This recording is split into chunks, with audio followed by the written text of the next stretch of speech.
Hello and welcome to another edition of our series about critical mineral access in Africa. Joining us today will be Ambassador Reuben Brigety to discuss how the U.S. can build long-term commercial partnerships in Africa. Earlier this year, Ambassador Brigety retired from his three-year tenure as ambassador to South Africa, having previously served as ambassador to the African Union and Deputy Assistant Secretary of State for African Affairs.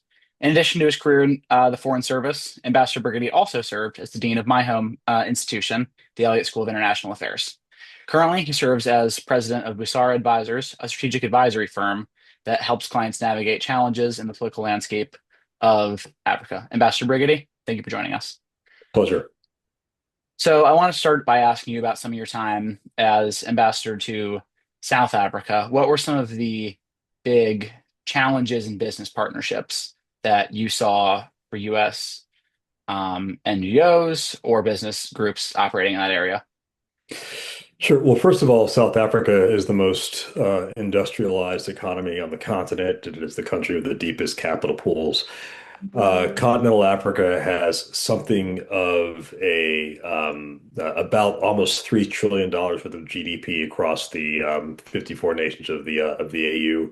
Of that almost $3 trillion, something like 300 and approaching 350 billion is South Africa by itself. So well over 10%.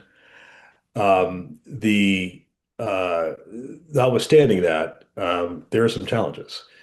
The first is the continued economic disparity amongst the population that is substantially exacerbated, certainly while I was there, by challenges with its continuing electricity supply, as well as by the pervasive unemployment, something like north of 60% unemployment amongst youth, an overall unemployment rate of about 30% or so, and a growth rate that was very anemic, just over 1%. Some of those indices have ticked slightly better over the course of this last 12 months, but structurally, many of those constraints still exist. And on the one hand, there were, some 600 American companies operating in South Africa, some like Ford for over a century. And those 600 American companies employed, well over 250,000 people in an environment where, as we say, the unemployment is also very, very high, and generating revenue roughly equivalent to 10% of South Africa's GDP. But I think the challenges that American firms had are similar to challenges that many other firms had, and it's mainly with the enabling environment. So questions of just sort of ambient security, in the context of a real serious crime wage across the country. South Africa has the third highest per capita murder rate in the world, after Papua New Guinea and Honduras. As I said, challenges as it related to the unreliability of the electricity grid, which has been addressed or is being addressed, amongst other things, by liberalizing the private electricity sector so that the individual homes and businesses could, both generate their own electricity through solar and also wheel that excess electricity back to the grid. So those are some of the kind of big picture, both opportunities and challenges as it relates to South Africa business environment. Very good. And for US businesses operating in the area, do you feel that they receive support from their embassy, from US policy? What is the interaction between the US government and the business landscape in South Africa look like? Well, the one of the really important points of continuity between the Biden and Trump administrations, as it relates to Africa, generally speaking, and I suspect it's true in South Africa in particular, is the importance of the focus on commercial diplomacy. That is using the platform of American embassies to help support American businesses that are operating there, to help to drive American exports to those countries, and then help to find ways to continue to solidify business relationships. The U.S. mission to South Africa is the largest of any on sub-Saharan Africa, both with four separate diplomatic posts in country: Pretoria, Johannesburg, Cape Town, and Durban, as well as some almost 50 different agencies operating out of South Africa, to include, for example, U.S. Consular Service, U.S. Fish and Wildlife, et cetera, all of which exist in one way or another to help support agricultural products, to help support business exports, and any number of other activities that are meant to help support American businesses operating in the country. Interesting. And I know one of the ongoing points of contention in US South Africa relations recently has been a perceived anti-Americanness coming out of the South African government. Do you think that any of this rhetoric or any of the sort of strife that has gone on between the two countries has negatively impact commercial diplomacy prospects in the area? Well, I certainly wouldn't comment on the current nature of the political relationship between the two countries. What I would say is that what has been historically true over time is that the business community and the people-to-people ties between South Africa and the United States have endured. And there are, particularly now, a series of commercial opportunities that continue to exist. I just, saw just recently again that U.S. Tourists from the United States are the top source of tourists to South Africa from any other country in the world. So people are getting. I've flown those flights direct on from on Delta from Atlanta to Johannesburg, on United from Washington Dulles to Cape Town, and they are packed with Americans that are not coming on a political agenda, but coming on business and tourism, which is also a business.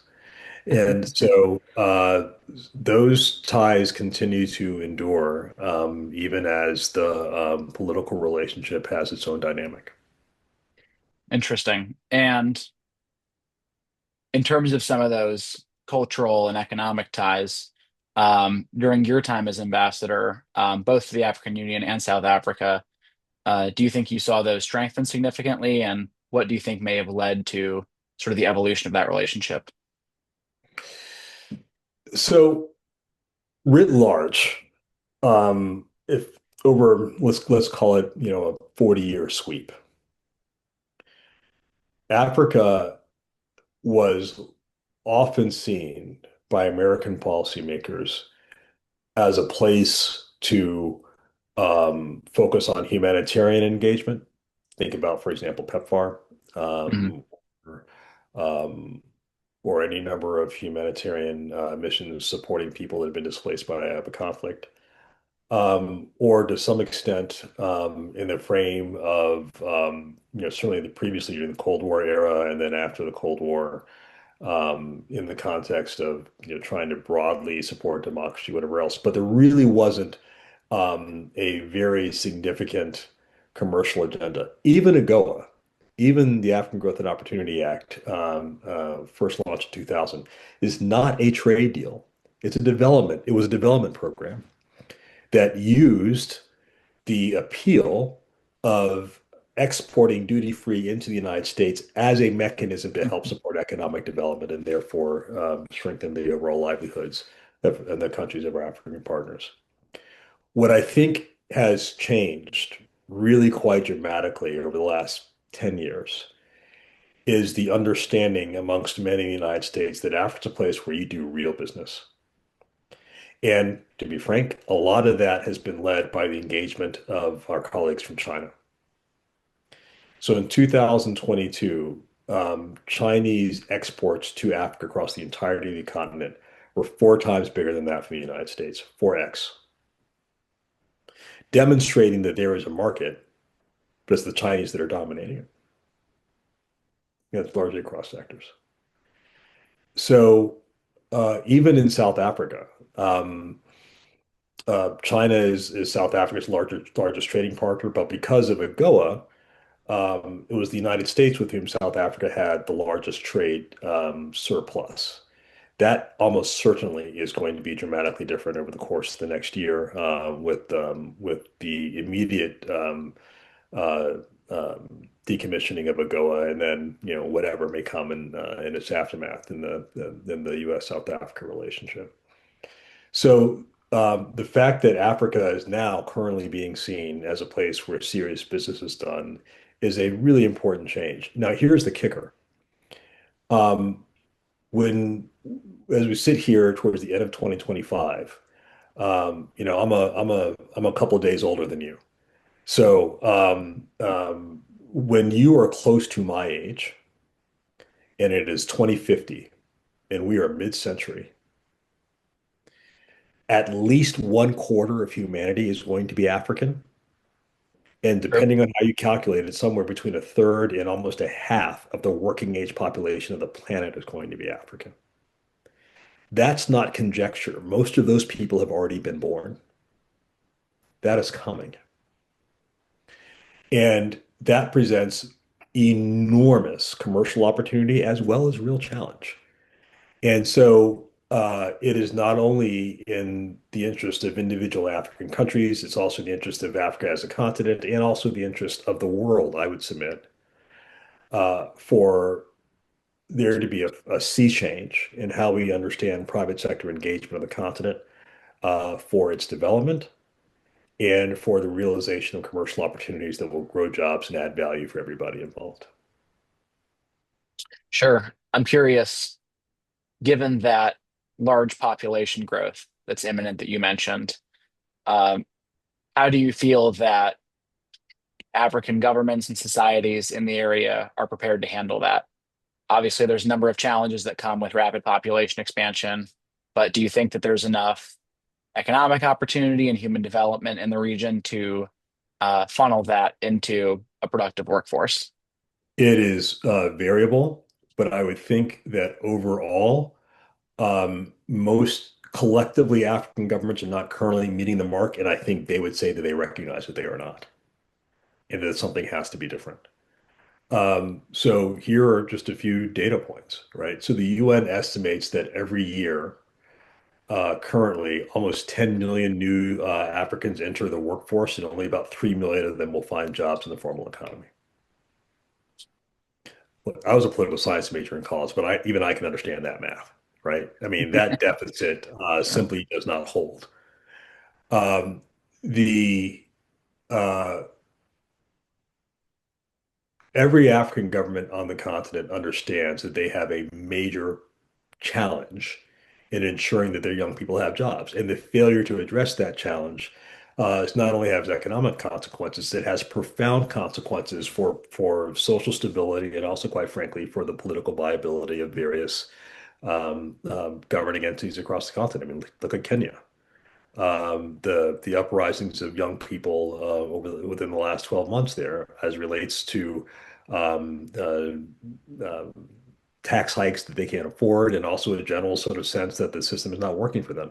One could argue that the series of coups that have swept across the Sahel and further south towards Gabon were a reaction, a visceral reaction to the sense that sclerotic governments were not working for these young people, and therefore they're taking a more assertive, to put it kindly, and euphemistically, more assertive approach to taking alternative paths for their future. And so the real question is, how quickly can African governments um, respond in ways that not only help to create the enabling conditions for private enterprise to take off and create jobs, and do so in a way that also leads to the longer term stability of their political orders and doesn't lead to violent actions or even sort of fundamental violent changes in governments. Now, in fairness, it is must be said, there are countries all around the world, far beyond the continent,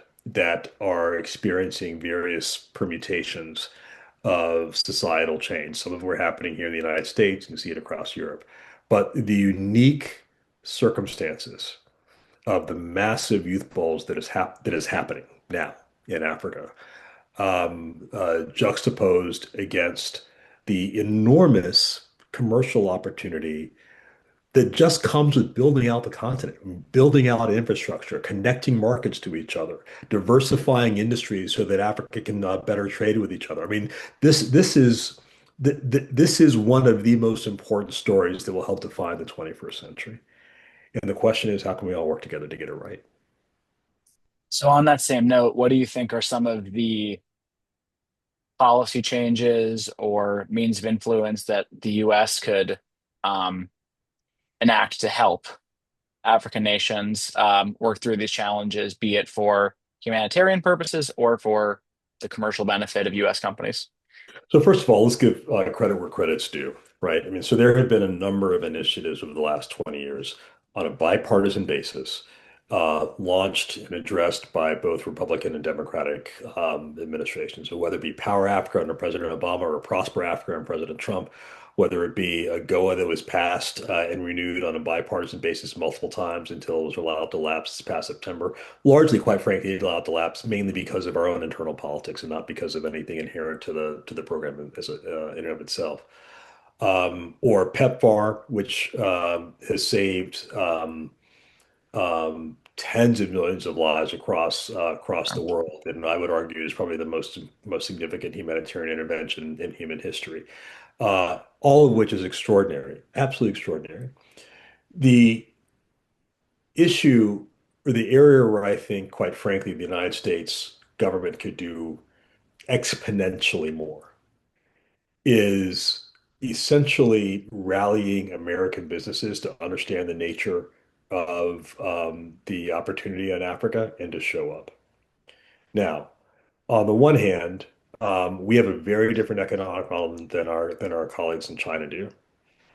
We do not have national industrial policy. We don't pick winners and losers. We don't, direct our companies to go anywhere. We don't direct our financial institutions, our private financial institutions to take on particular long-term positions.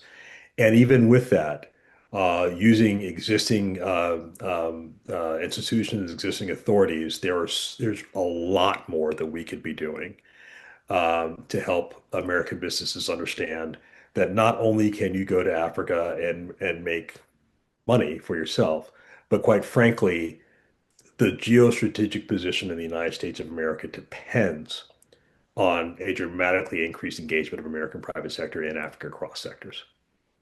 And that message has to come at a sustained level from the bully pulpit of the presidency, as well as supported by Congress, and then also led by American business leaders as well. Sure. And for diplomats, what do you think that looks like in addition? Obviously, diplomats take an incredible amount of direction from Congress and from the president, but for those that work on the ground in embassies in Africa, what do you think some of the best solutions or practices going forward might be?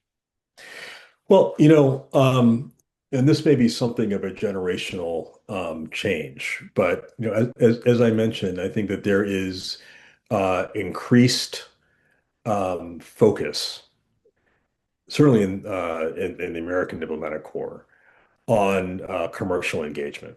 And the culture within the State Department for decades was, no one really wants to say it, but everyone really knows that it's really the political officers, right, that were kind of like Mhm. front and center, just like in the Army and the Marine Corps. Yeah, there are lots of different combat arms, but it's the infantry guys that really kind of lead the way.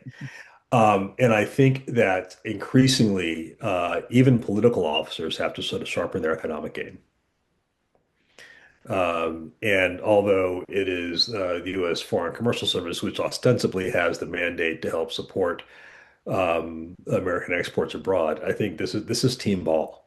And so, I know the Trump administration has certainly made that clear as it relates to Africa. I know there's a lot of those indications were coming increasingly from Democratic administrations that I proudly served in.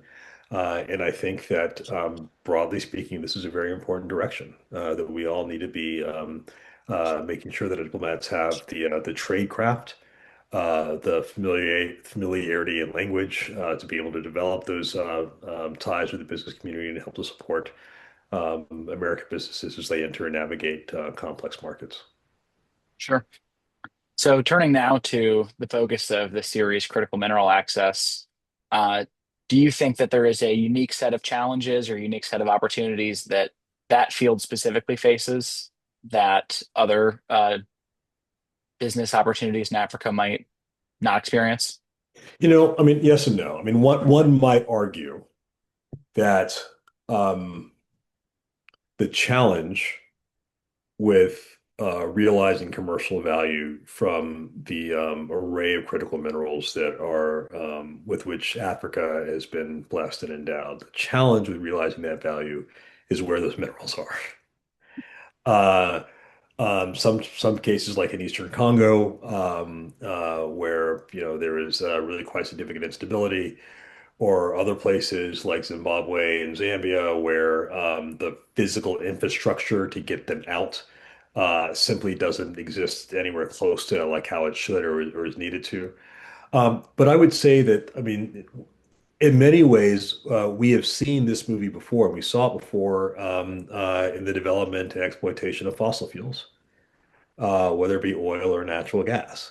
And so the oil and gas companies are used to operating in challenging environments, both in navigating the political currents, in setting up the really quite significant and sophisticated technical requirements to drill and to export those things. And so we we our business communities, broadly speaking, understand how to do that. And so in that sense, it's not new. It doesn't mean it's not challenging.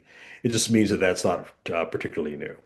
What is new are two really important things. One is the fact that these new minerals are what will power the new economy through the 21st century and beyond, and why there is so much competition amongst so-called great powers in order to be able to access and maintain dominance over the access of those minerals, particularly the Chinese. It must be said. And so that requires that simply cannot be left to individual companies. That has to require the engagement of the government of the United States to block and tackle appropriately to ensure that American firms can engage on a level playing field. The other thing that is really, really, really important is that this cannot be simply a new scramble for Africa, in which all these resources are sucked out of the continent, enriching people far beyond Africa and leaving its inhabitants even poorer than they were when they started. There simply has to be a focus, an insistence, a demand, and a framework to add value and to beneficiate these minerals as much as possible on the African continent and in such a ways that African economies benefit from them. Regrettably, this has not been the case historically on any number of resources coming out of the continent. Everything from rubber to diamonds to oil and gas and timber. Senegal grows more rice for export than it does for its own people. So, and you can find examples of that all across the continent. And so that dynamic only gets changed when African governments demand it, insist on it, and when they are supported in that insistence by partners who care as much about the beneficiation of and the development of those economies as they do about um, um, their own resource in such a way that it develops a real, genuine win-win. I think that this is one of the areas in which the United States can and should absolutely lead the way, along with many of our traditional Western partners, and for sure in partnership with our African friends, in ways in which we can stand in contradistinction to other actors around the world that don't have the same mutually beneficial approach. You raise an interesting point that any critical mineral extraction has to be mutually beneficial for African people and the business that enables that extraction. I'm curious how you think that businesses in Africa or the people in Africa look at the climate change issue and look at the way that mining or resource extraction affects that, given areas, especially in sub-Saharan Africa, seem that they would be uniquely impacted by the negative consequences of climate change. I'm curious how businesses operating in the region are having to evolve with that threat. I think that it is not unlike, quite frankly, the same dynamics you see elsewhere. On the one hand, there are those who are deeply concerned about the prospects of climate change, concerned about it both in terms of, as President Macron has said, there is no planet B. This is the only planet that we have, and taking care of our environment is a value in and of its own sake. There are also those who care about it because they live the reality, the deleterious effects of that, whether those be massive floods that come into Durban, or whether it be the expanding desertification of the Sahara creeping inexorably towards the south, or whether it be droughts in East Africa that are occurring on a more frequent basis. They're disturbing crops. I mean, pick your phenomenon, right? I mean, they're happening all over the place. And so, from that perspective, um, uh, the fact that it is negatively impacting people's lives, people understand it. On the other hand, you have the same argument that one has here in the United States or elsewhere, which is in the balance between preserving the environment and decreasing fossil fuel emissions versus industrialization that create jobs now. Um, you can't. There are many people that on the world's poorest continent would make that trade for the purpose of having near-term economic gain. Now, here's the kicker.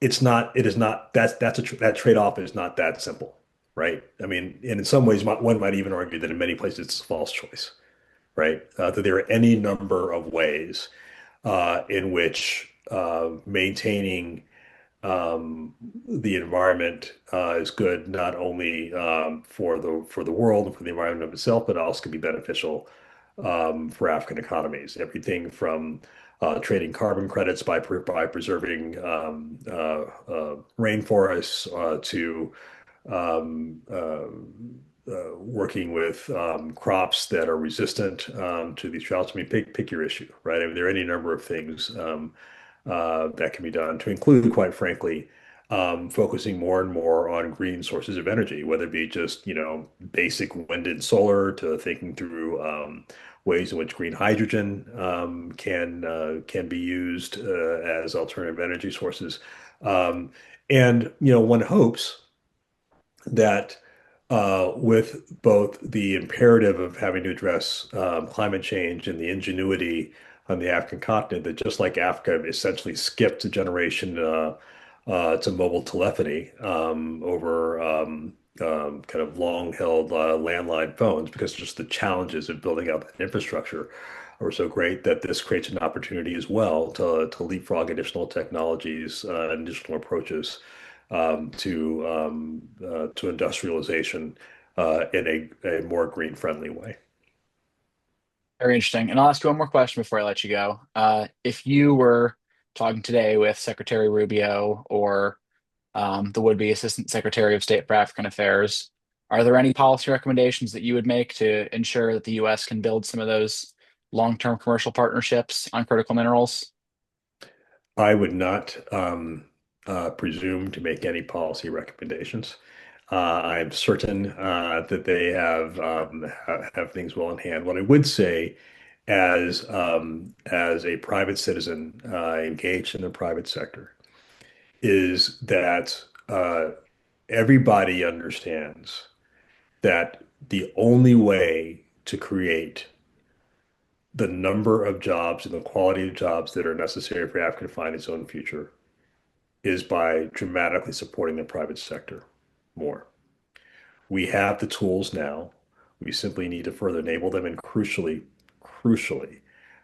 we have to take both hard steps and also the sort of good old rallying cry of cheerleading to help American private sector companies understand the nature of the opportunity that exists and that America needs them to show up in Africa. Fair enough. Thank you for joining us, Ambassador. Thank you.